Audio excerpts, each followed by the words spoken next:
forum. I remind all present that mobile phones must be switched off before the meeting and that the meeting is recorded and live streamed. Please be aware we have a 5-minute time limit on speeches in the chamber. You will hear a bell ring at 4 minutes and then another at 5 minutes. If you could please wrap up your speech in that last minute, that would be great. I'll also remind speakers that councillors may ask you a question, however you are under no obligation to answer the speakers and are not to ask questions of any councillors. I'll also remind speakers they have a 1-minute time limit in reply to questions from councillors if any are asked.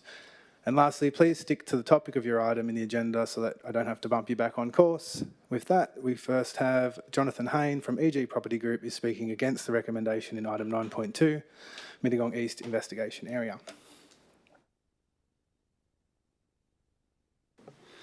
Good afternoon, Chair and Councillors. My name is Jonathan Hayne, Senior Project Manager at EG Property Group, and I'm speaking on behalf of the landowners of 949 Old South Road, Mittagong, forming part of Mittagong East. As we are all aware, New South Wales is amidst a deep housing crisis, and therefore we obviously support the progression of sites identified as investigation areas under the local housing strategy. In our view, the progression of Mittagong East as a logical extension to the Renwick development to the north is a crucial step towards achieving the Shire's 9,500 dwelling target under South East and Tablelands Regional Plan 2041, and Council's commitment to providing more housing under the National Housing Accord. The landowners have been trying to convince Council of the very basic need for housing for over 5 years. Following a Council resolution in 2021 to include Mittagong East as an investigation area and a Council resolution in 2022 to undertake the structure plan process, we have lodged a planning proposal in September 2024 for residential housing on the site, which was retracted by Council to prepare an appropriate master plan. We've participated in workshops at Council's request to prepare said master plan.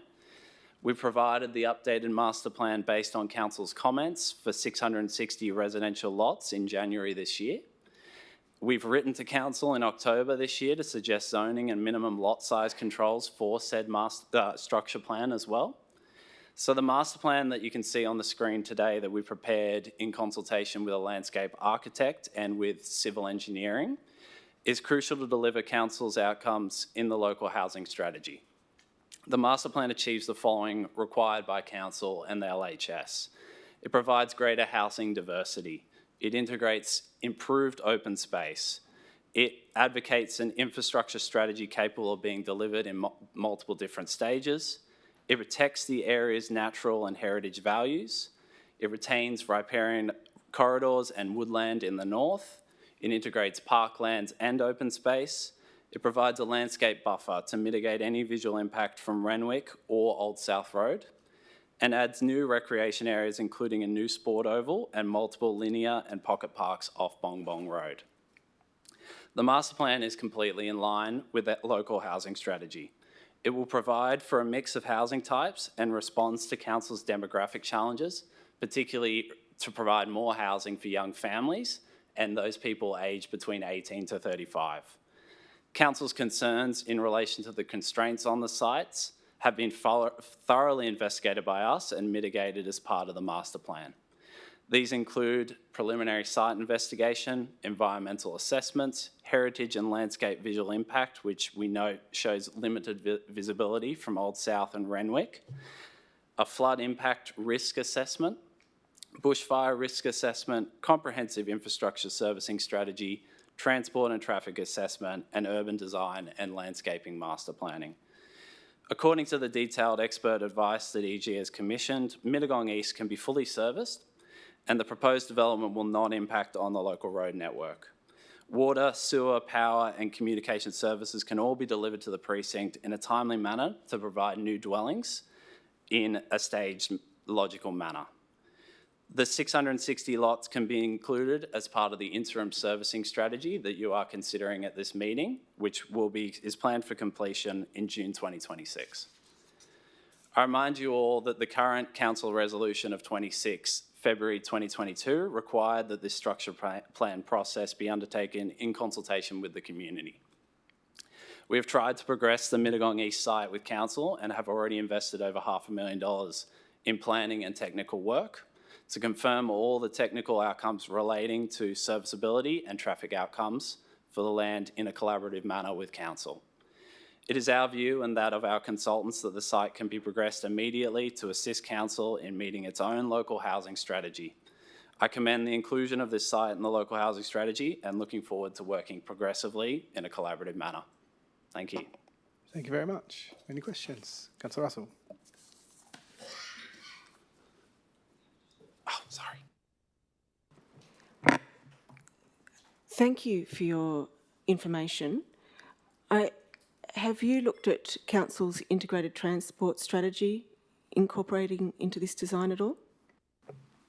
Our landscape architect has looked at that. One of the proposed solutions for traffic management will be to extend and connect Mary Street. If you're not aware, Mary Street currently cuts off in the north and then you have to go around to connect back to it in the south.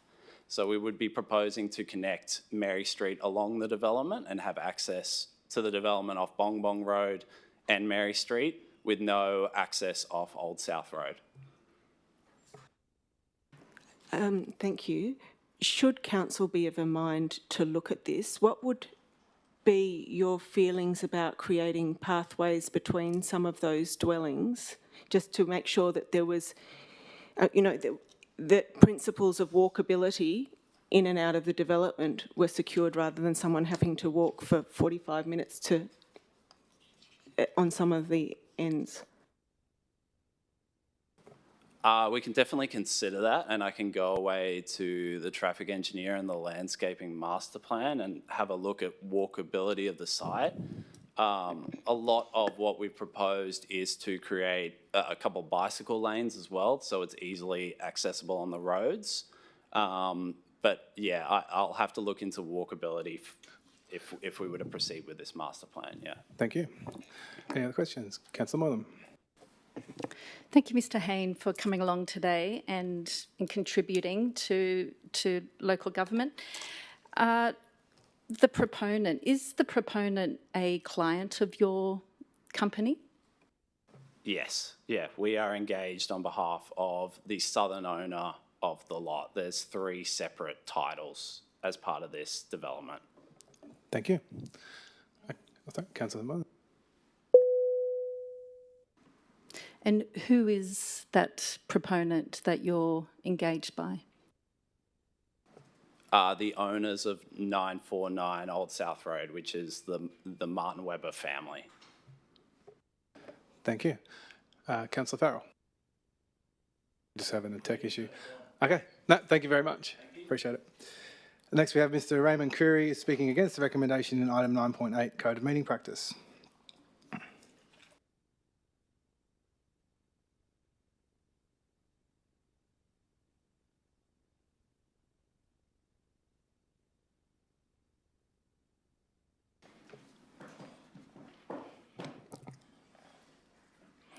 Mayor, councillors, General Manager and Directors.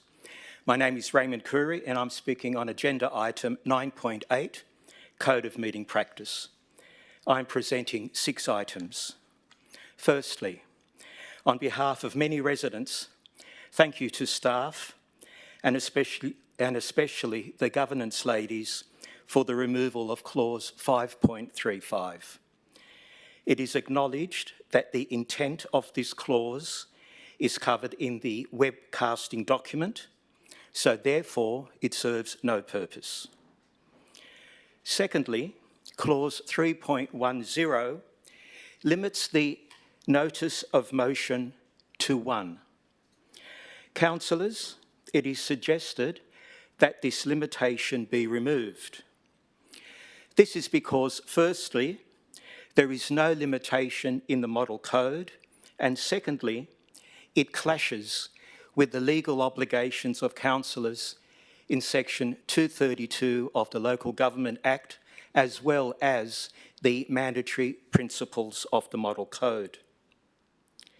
Thirdly, clauses 3.12 and 3.13 of the draft code were removed in the review process.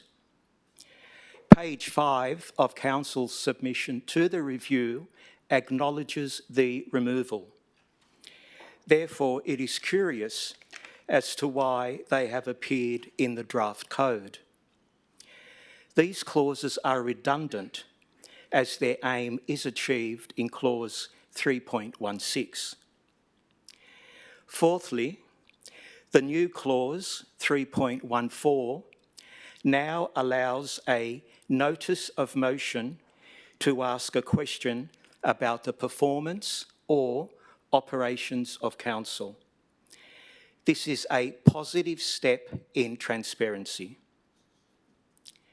Fifthly,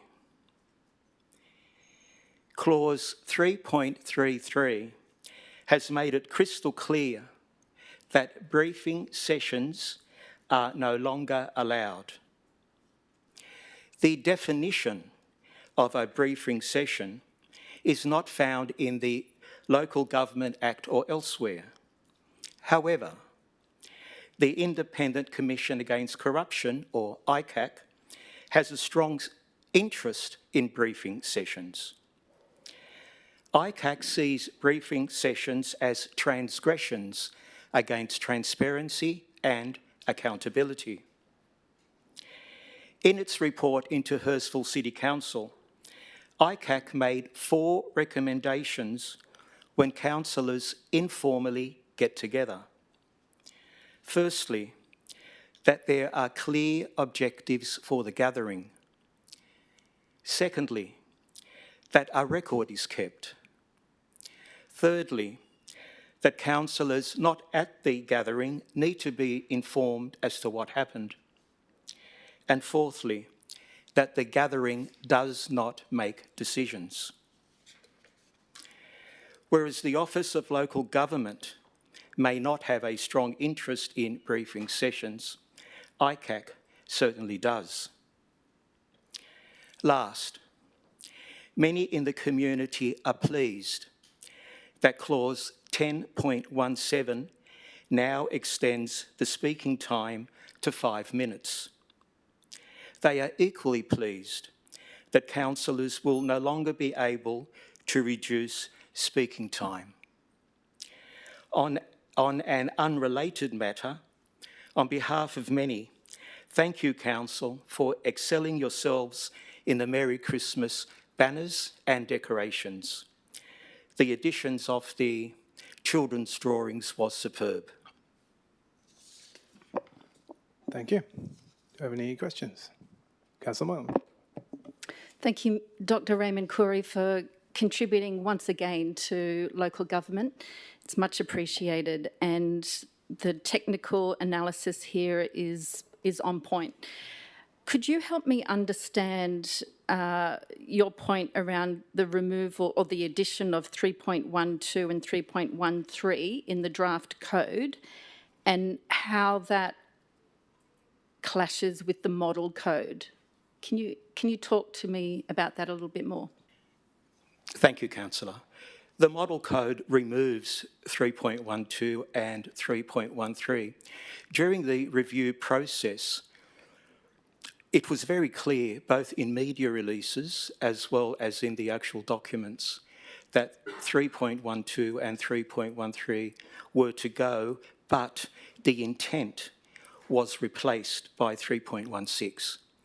And in Council's submission to the review on page 5, Council acknowledges that 3.12 and 3.13 were to be removed. Council spoke against the removal and then outlined its reasons. Thank you. Councillor Moylan. Thank you, Dr. Raymond Khoury. So the thrust of your point here is that there is confusion in the document if we keep 3.12, 3.13, because they're already satisfied by 3.14 and 3.16, and they're clashing with the model code, which is against the whole principle of this document. Is that summing it up? Prima facie, there is a clash, yes. 3.12 and 3.13 were removed from the model code. They were taken out. The media releases emphasised that they were to be removed. However, the intent is still maintained in the model code in 3.16, whereas 3.13 is rather prescriptive in the sense that it says, well, the general manager must do this. That's been taken away in 3.16 and gives the general manager the option. The general manager may do this according to the manager's decision. So in many ways, it actually lifts a burden off the general manager. Rather than saying you have to do it, it now says you may do it, just depending on the circumstances. Thank you. Councillor Mollin. Thank you, Mr Mayor. And Dr Raymond Curry, you referred to informal briefing sessions and that ICAC obviously don't prohibit that. Can you talk to us a little bit more about that? Well, the current code allows briefing sessions under the general manager's leadership. However, that has now been changed for whatever reasons. Prima facie, it appears that it hasn't worked out. So now the model code is saying no briefing sessions. Now, one may ask, well, what is a briefing session? As a councillor, in what I am doing, is a briefing session?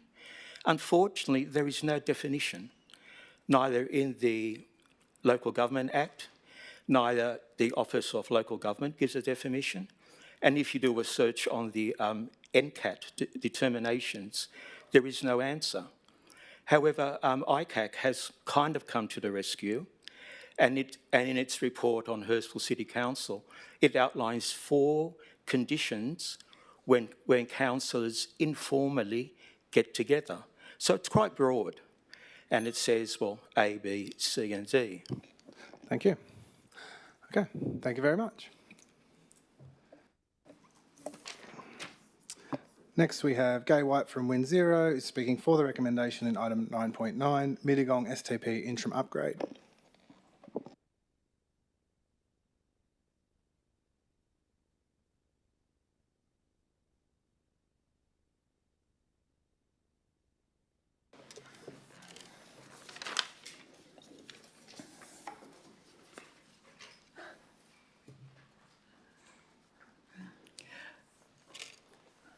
Mr Mayor and councillors and staff, thanks for the opportunity to speak today. Excuse me. My name is Gai White and I'm speaking in behalf of Win Zero, the Southern Highlands Land Care Network and Regen Action. Our 3 groups, as many of you know, recently co-hosted a community forum about the health of the Southern Highlands rivers with Dr Ian Wright as our guests. And thank you very much to the staff and to the councillors who attended on the night. I'm speaking about the Mittagong STP interim upgrade and the tender evaluation. I never thought I'd be talking so much about sewerage in my life, but that's where we ended up. But I just wanted to place, I'm absolutely in favour of your upgrade, no problem with the tender. But I wanted to place 2 evidence-based concerns on the record about the Mittagong STP and the discharges into the Iron Mines Creek and the Natai River catchment, and how these concerns align with the Council's own stated position in your risk management policy, which states you have no appetite for activities that compromise Council's environmental duty or breach of environmental licences. So my first concern is the high nitrogen discharge and the ongoing risk to river health, and I can actually say human health too. Dr Wright's study reported that the Mittagong STP had the highest mean total nitrogen concentration of the plants that he tested. I think he tested 8 in the Warragamba catchment, and it was 6,810 micrograms per litre in the effluent. Now, to put this plainly, and that's what I've handed out, on the left-hand side of the handout, that is Water New South Wales guidelines for healthy catchment rivers. the ones on the left, the low numbers on the left. The ones on the right are the ones that the EPA is actually allowing. So one has to ask, what sort of system have we got that this is allowed? And this is in the drinking water. When nitrogen is elevated, it fuels eutrophication, the conditions that drive the algal blooms, the oxygen depletion, and the ecosystem decline. This impact can harm fish and aquatic life, and the toxins produced by blooms can affect the wildlife and livestock and other animals. The study also highlighted an uncomfortable reality. This discharge may still be legal. So I'm not suggesting for a minute that the council has breached your licence. It's legal. Our point is it shouldn't be legal and it should be reduced. The other concerns that we've got is the PFAS, a serious unmeasured risk. It's called the long-lasting chemicals and can persist in the environment and bioaccumulate. Dr. Wright's work found that PFAS were frequently detected in treated effluent, including PFOS, and that while PFAS in water can look low, so anyone who's going out just to test, the passing water, it seems quite low. The problem is it's bioaccumulating in the sediment, and that's where the animals are feeding the fish. And you've all seen the kids swimming downstream of Bowral and Moss Vale STPs near Berrima. So that's where the dead platypus was the very high PFOS level. So it's a real concern, okay? And it's being completely unmeasured. What we're asking is for you to join with the community and ask the EPA to do better in the licensing. I don't know whether you're aware, but 4 of your sewage plants come up for relicensing in January: Bowral, Moss Vale, Mittagong and Bundanoon on the 15th of January.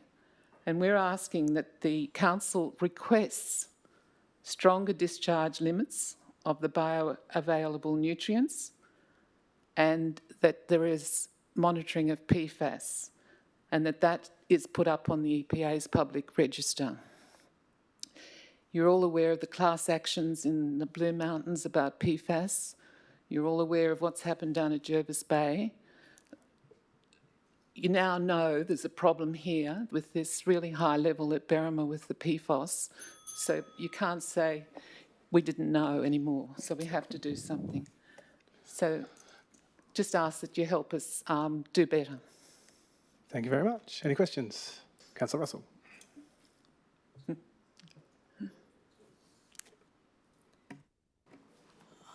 Thank you, Gay, for drawing that to our attention. I've got 2 questions. Firstly, could you just reread for us what it is that you would like us to consider passing at the meeting?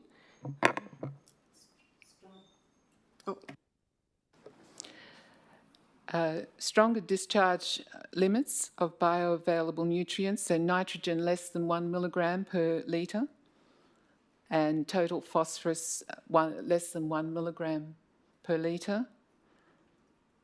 And number 2, the mandatory PFAS testing and transparent reporting.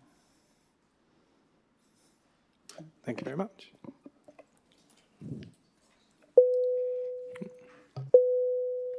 And I'm sorry, you referenced to, I just actually have a bit of, I find all of my attention is taken up just by Wingecarribee. What happened down at, you mentioned 2 case studies. What happened at, did you say, Jervis Bay, you mentioned something happened? Wreck Bay, in Jervis Bay, an entire Indigenous community has been devastated by the PFAS. The cancer rates, the 3M knew that PFAS caused cancer back in 1980. There are 7 million PFASs being produced. It's hard to get your head around. The Blue Mountains, they've got 2 water catchments there that Dr. Wright thinks will never be able to be used again as water catchments. Thank you. Councillor Smith. Thanks, Gay. Just in relation to this is obviously an issue for the EPA as a whole. Are you involved, and it's beyond our council too, are you involved in any sort of advocacy at that sort of state level with other groups? Yes, Dr. Wright has actually asked the community to write and ask for that review.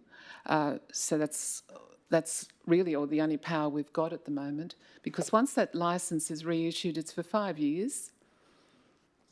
And the NatHi runs, you're all aware that the NatHi is part of what the council's trying to do, which is the new national park. So it's a really, really important river because it runs through the Blue Mountains World Heritage Area. So we're at the head of this really important river system here. And if we're sending our whatever, what surprised me in the radio interview with Dr. Wright the other day, there's a lot of people in Sydney that don't actually realise that they're drinking our, you know what, apparently.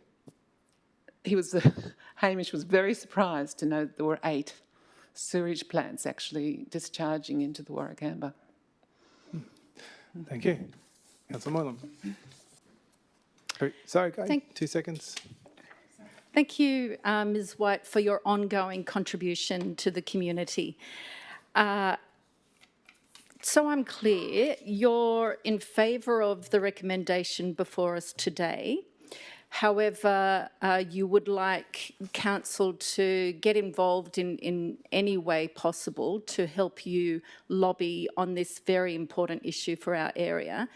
Could I suggest that we keep the communication open with you and perhaps come back, a councillor could come back in the new year with a notice of motion dedicated to seeing how we can facilitate the various lobby groups in the advocacy. Is that something you'd appreciate? That'd be great. The problem is, apparently with the EPA licence, they have to have received any notification 2 weeks before they actually review the licence. That's what it says on the website anyway. Okay. It's just that your risk management policy, you know, do no harm in the environment. We're harming the environment. Okay, thank you very much. Next, we have Mark Gregory speaking for the recommendation in item 10.1, scope of AEC review.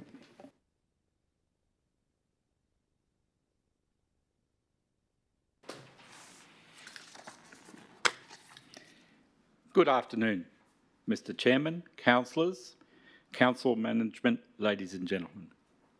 My name is Mark Gregory, and together with my wife, Vicky, we moved to 46 Beaconsfield Road, Mossvale, in September 2017. My address today is relating to Notices of Motion 10.1, Scope of AEC Review. I'm reading from a prepared speech, so I might not take the 5 minutes allocated. So here we go. I have a propensity to waffle and get off course. To gain a better understanding of the motion, I undertook a bit of research on who is AEC. Their business model is, and I quote from their website, providing evidence-based solutions, insight, advice, and creativity that sustainably shape the future of our communities, cities, and regions. This company is working with so many councils, which obviously includes Wingecarribee. Why is it that council has engaged this company? And how much is it going to cost? Are council engaging this company to review council's financial sustainability? And what actions that the council need to put in place to mitigate the size of any special rate variation? Don't we have enough brains trust within the council to develop our own strategic, financial and infrastructure review and planning? During the course of my day, I drive around the Highlands and notice a lot of activity on roads and infrastructure. Are local contractors being employed? how much of the infrastructure works are being carried out by council and/or outside contractors. Mossvale is where I drive around the most, and I notice what is happening to other road projects. Yarra Road, new asphalt is breaking up at Man Crescent. There has been some hard repairs undertaken, which is so crazy that this happened so quickly after resurfacing. I have to drive on the other side of the road in sections of Berrima Road from Collins Road to the railway crossing to avoid some monstrous potholes. Spring Street surface repair near the rail underpass is breaking up. Sections of the resurfacing at the corner of Throsby Street and Yarra Road is breaking up. The asphalt around the new roundabout is breaking up at Spencer Street and Yarrawa Street. On Elizabeth Street, one section is asphalt and the other section is a wet mix, which started to break up within a few months and couldn't continue with the road resurfacing until the temperature was above 10 degrees. In the last couple of weeks, the section between those two roads have been repaired. Was a local contractor engaged to undertake the drainage upgrade at the corner of Berrima Road and Lytton Road? Will a local contractor be employed to undertake the resurfacing at that intersection? Rat Run traffic is on the increase. Traffic coming out of outlining villages along Yarra Road, Spencer Street, Arthur Street, Mac Street takes heavy traffic.